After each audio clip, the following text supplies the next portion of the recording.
Assalamualaikum warahmatullahi wabarakatuh. Alhamdulillahi wa kafa, wassalatu wassalamu alal habibil mustafa wa ala alihi wa ashabihi ahli tuqa wal wafa, amma ba'du.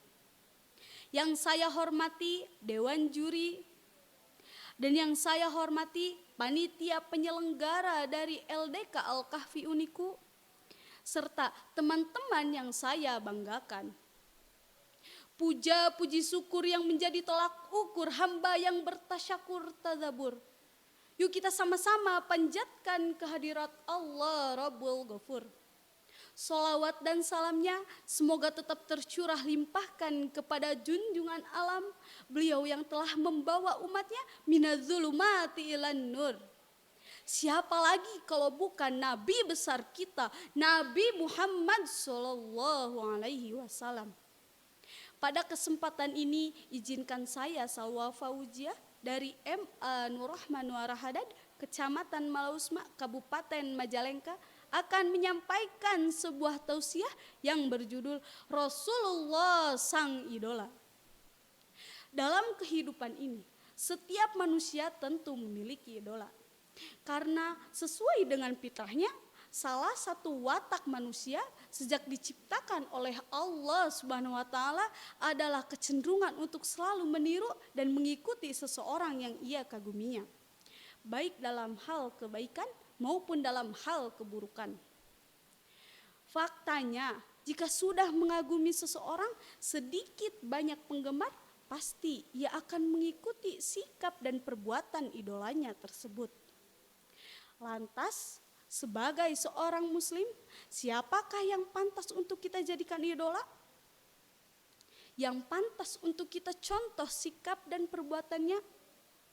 Yang pantas untuk kita contoh dan yang pantas untuk kita idolakan, yakni Nabi besar kita, Nabi Muhammad Sallallahu Alaihi Wasallam. Pertanyaannya, mengapa kita harus mengidolakan beliau?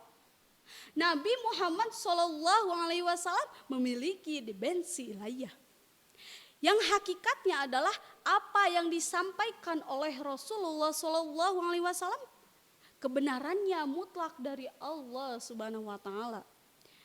Al-Qur'an menyebutnya uswatun hasanah. Sebagaimana Allah berfirman dalam Al-Qur'an surat Al-Ahzab ayat 21 yang berbunyi, A'udzu billahi minasyaitonir rajim. Bismillahirrahmanirrahim. Laqad kana lakum fi Rasulillahi uswatun hasanah liman kana yarjullaha wal yawmal akhir wa dzakarallaha katsira.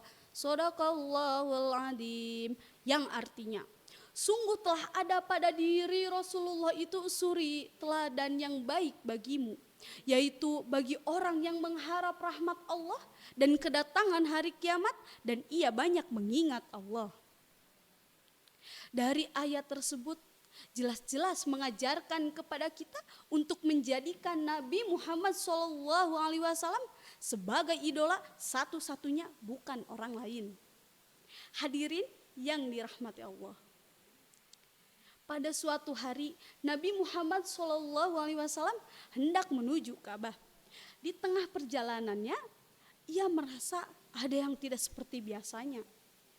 Ternyata pada hari itu Nabi Muhammad SAW tidak menjumpai orang kafir Quraisy yang biasanya melempari ia dengan kotoran dan meludahi beliau ketika beliau hendak menuju Ka'bah. Setelah bertanya kepada para tetangga, ternyata orang kafir Quraisy tersebut sedang sakit. Setelah mendengar hal tersebut, Nabi Muhammad SAW tidak merasa senang sama sekali. Bahkan ia berniat menjenguk orang kafir Quraisy tersebut.